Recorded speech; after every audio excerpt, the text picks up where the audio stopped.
Can you travel to Norway with diabetes? Well, yeah, of course. Be smart and be careful, and diabetes won't stop you. Hi, I'm still Jeremy. This is my personal blood sugar report from 8 days in Norway. The reason for going to Norway was to finish this 4-month European trip with a bang. Norway in wintertime, with hopefully a chance to see the northern lights. The diabetes goal is to have a day in which all my blood sugar readings are between 70 and 130. If not, then the next goal is to have each day's average in that range. And if not that, then every reading under 200. And I'll tell you now that meals tended to be big in Norway, so these would prove difficult goals. So which of the 8 days was the best? Let's find out. Day 1 was actually flying from southern Croatia, the city of Dubrovnik, to London and then to Oslo and finally to Trondheim. My readings are usually no good on airplanes, I guess due to the sitting motionless and eating airplane food. The blood sugars in Dubrovnik were 124 and then 181, so not too bad. The flight to London was cool, not too high at an altitude, so my travel partner and I could admire the coast of Croatia and then the Alps. Is that plane too close for comfort? And then the southern coast of England. Aboard, I had a sandwich and a small bottle of wine. By the time we got to Heathrow, I was 109. On the plane to Oslo, the capital of Norway, I had another sandwich and some chips. Normally this would make me high, but by the time we landed, changed planes, and got to Trondheim, I was a mere 51. And that wasn't even the weirdest thing I saw in Norway. Welcome to Oslo indeed. I had a Twix and we took a bus, costing $35 each, to our little hotel in town. Amazingly, the average of the 4 checks on day 1 was 116 and no readings were over 200. I didn't get them all perfect, but this was one of the better flying days, diabetes-wise, of my life. This set a high bar for the rest of the days in Norway. Day 2 started with an 89 and then our first Norwegian meal. The breakfast buffet in the hotel was extensive, almost comically so. I filled a plate with as many different items as I could and shot up for it. And it was pretty damn good. And it's a good thing, because if it hadn't been, I'd have opened up a can of whoop-ass on the hotel. In the room afterwards, I played Beck's version of the Songs of Leonard Cohen album on my computer, and then we strode around sunny Trondheim in the afternoon. It's hard to imagine anything more Norwegian than this. Amazing. And I thought it was strange that here in February there was no snow. Chilly but sunny. And I think Trondheim heard that I was coming and prepared for me. Even if they did get the spelling of my name wrong. Come on, Norway. But hey, imagine coming all this way and finding not only a Salvation Army thrift store, but one with, oh yes, a Leonard Cohen album. Wow. And just in case you thought that my last video from Montenegro was the end of the John Cleese content, well, Trondheim has another surprise for you. During this walk, and after that giant breakfast, I was 155. We still weren't really that hungry, and lunch was a simple snack. Unfortunately, that was the straw that broke the diabetic camel's back. I was 211 afterwards, beside the disapproving gaze of Mario. Dinner was takeout pizza, and on the way back it started snowing, hard. I was loving it. This is what I came to Norway for. Actually, it isn't. I came to Norway for the northern lights, and you can't see those if it's cloudy. But that night, the snowstorm passed, mostly, and we took a bus out of town to a place called Lade, a quiet residential area. It was bone-chillingly cold, especially after we wandered through the trees to the edge of a dark, icy fjord. We were between some warm-looking houses and a foreboding dark blankness. And all we could hear was the lapping of the near-Arctic waters on the snowy rocks at our feet. We spent about 45 minutes outside, wearing all the clothes we'd brought, but still cold, and scanning the skies to the north for signs of the aurora. It felt like we were on the edge of the world, absolutely dark and dramatic. But no real northern lights tonight, just very, very faint wisps. I tried to take photos with my cheap little camera, but they came out mostly black. Enhancing them shows a little aurora, but it didn't look this good live. Now the dumbest thing was that I went to take my basal insulin shot and realized that my Lantus pen was nearly empty.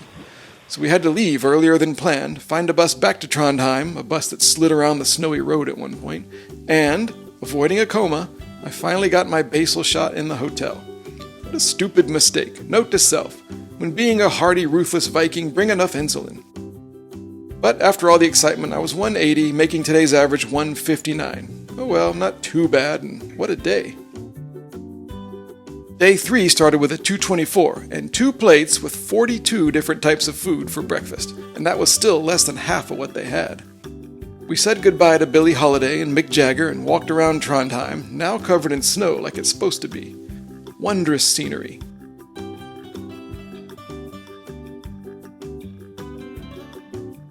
And we weren't the only ones walking around. I stopped into a pharmacy to ask about buying some basal insulin because I was going to run out soon. The lady said, okay, but I needed a prescription from a doctor. I knew that would cost who knows how much money. Norway's expensive. She did give me some free diabetes leaflets, though. We took the world's northernmost tram from Trondheim out to the snowy countryside at a stop called Lian. It was only locals, skiing down slopes, building campfires, and making snowmen. Again, it felt like we were at the far edge of Europe. I couldn't believe we were here. And again, I had handled the breakfast well, 138.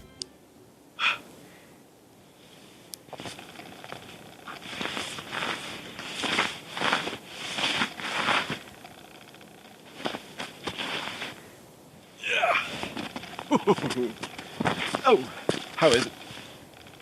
Oh, it's got big shoe prints in it. Do naps kill your blood sugar? They do mine. After taking the tram back to Trondheim and running into Pink Floyd, I had some leftover pizza for lunch and took a nap. Well, that would have ramifications. Afterwards, I was 175, all right, but after a meal at what we considered a fancy restaurant, lasagna and wine, total $70 for both of us, which is more than we spent in North Macedonia total over 2 days. I took it easy, as one does in Trondheim. Mostly sitting in the hotel lobby and processing trip photos from my diabetes travel website. This is when the nap caught up to me. I was 378. Annoying. I took some Humalog and went to sleep. The average reading on day 3 was 229, and all the other metrics were not even close.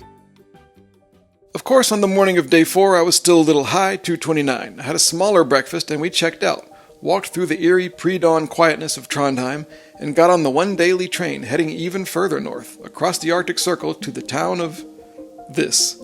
I'm told it's pronounced Buda. This was one of the, maybe the number one, most amazing train journeys I've ever taken. At first, the landscape was green and rural and misty, but it gave way to vast forests, deep snow, and the stunning Namsen River. It was so cold that the water was large chunks of angry-looking ice, but the river is so strong that it flows anyway. As this bewildering scenery passed by, and we stopped at mysterious places with curious names like Steinskjer, Jyrstad, Mørsjøen, and Mo i Rana, I sat transfixed at the window. It was almost literally breathtaking. Maybe too breathtaking, for I was 2:47 on the train before a simple snack lunch of an apple, cashews, and half a Snickers. Now that improved it to 176, so I went to the dining car for some tasty Scandinavian meatballs and potatoes and a craft beer called Lucky Jack. The frozen, wild harshness outside, contrasted with the warm, dependable, clean, modern train interior, made the journey a pleasant one in a sort of unnerving way. I was definitely sorry to see it end, but after dark we arrived at the final destination of this whole trip, Buda. The dinner buffet in our new hotel on this night starred chicken and was otherwise very extensive. I was 230. I blamed the meatball sauce on the train. And before bed it was 131. Overall, it was an amazing enough day that the fact that my average reading was 203 was beside the point. Now we were much farther north than I'd ever been, in a small sort of fishing town in northern Norway in February, with a few days left to try to see the northern lights.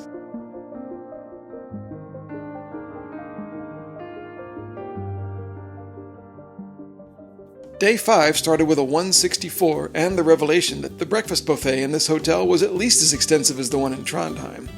We especially liked the brown Norwegian cheese and put it on everything. Walking around Buda, we finally found someone who could spell my name correctly, and use my correct title, and got a sense of life in this distant outpost. At the top of a hill, we stopped into a cathedral, where the organist was practicing hymns as we gazed up at the grand decor over our heads.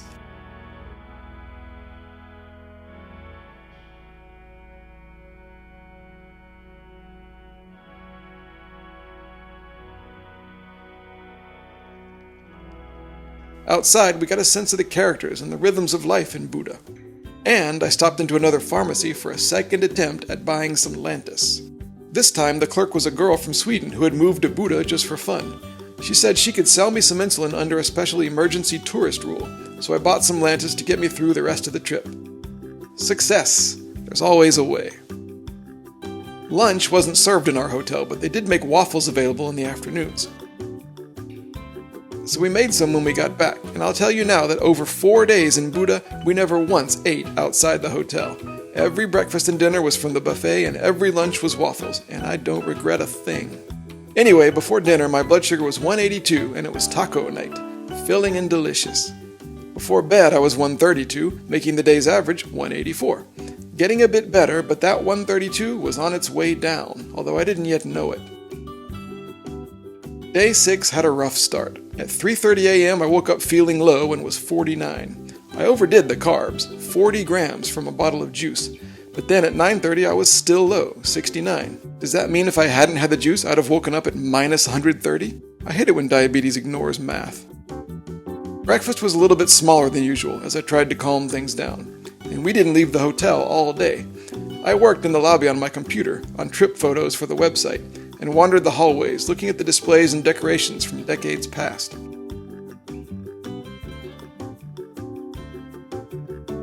As usual, when you spend too much time being low, I ended up high, 224, before the waffles. Before dinner, cabin fever creeping in, I was an even 200. Dinner, again, was lasagna and a glass of wine, and then we walked around town in the evening just to get some fresh air. The weirdness of Buda showed itself again. On this little platform is a wah-wah pedal, as heard on, say, Jimi Hendrix records. When you step on this one, a voice in Norwegian booms from an overhead speaker for a couple seconds. No idea what any of this means. Again, I ended up low, though, 55, and had some Twix. Before bed, 148. So the average today was 124, but not in a good way. All lows and highs. Very weird. Day 7, the last full day of the trip. The last day in Buda, the last day in Norway, the last day in Europe. And the last chance to see the northern lights. We'd been monitoring the weather and the magnetic activity and had so far been denied every evening. Blood sugar before breakfast was 225, so much for perfection today. But I got a bicycle from the hotel and rode out to a nearby mountain called, how Norwegian is this, Mount Runvik. The road up the mountain was only plowed part way, so I abandoned the bike there and walked up the icy part. On the top were some classic, gorgeous views of Norway. Cold, crunchy snow under my feet, gray-blue icy water, big misty clouds, and the rugged, rocky slopes of fjords. Some of my ancestors actually came to the U.S. from Norway, hence my name and my face, and it felt somehow like being home. I was even pleased with my blood sugar up here. 154, suitable for any Viking. Back in the hotel, we had our waffles and then walked out to the Buda airport to scope it out. Our flight was the next day. I'd never used an airport so small you could just walk to it from your hotel through a residential neighborhood. Inside the airport, I made a spectacle of myself with a blood sugar selfie video. 175. Dinner was bacalhau, fresh cod, and then it was aurora time. You can watch websites that tell you the likelihood of seeing the northern lights, which depends on clear skies and the level of magnetic polar activity that night.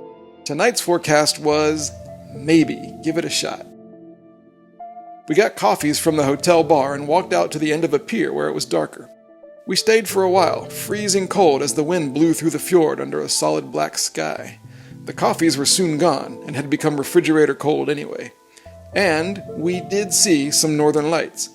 They weren't the amazing bright light shows you see in tourist photos and in luckier YouTube videos, but we did see them. I have to tweak the pictures to make them visible, but they are there.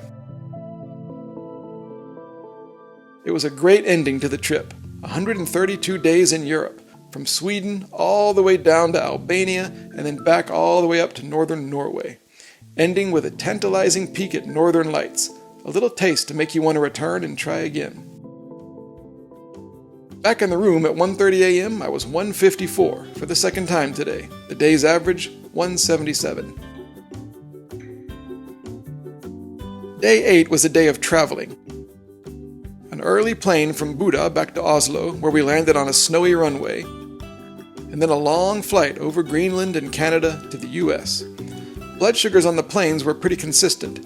After a 229 in Oslo anyway, where the plane was de-iced and the pilot made an announcement in English assuring us that Norwegian de-icing crews are, quote, world class.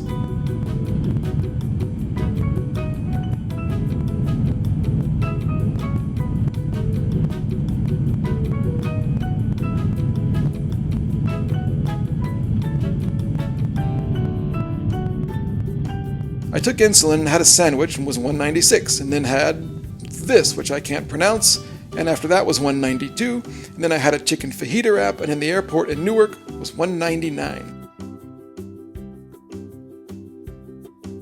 Finally, in Georgia at my mom's house, I was down to an acceptable level, 139.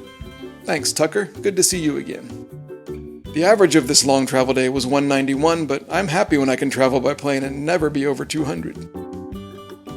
So that's that. Day 1 was the best day diabetes-wise. Overall, I checked my blood sugar 29 times while actually on Norwegian soil. They ranged from 49 to 378, and the average was 173. Of course, all the days in Norway were fantastic travel-wise. Northern Norway in winter. What an experience. I hope to go back and get another crack at those northern lights, too. Thanks for watching. Check out my other videos for travel tips, stories from my own travels, and my experiences as a type 1 diabetic wanderer. See you on the road.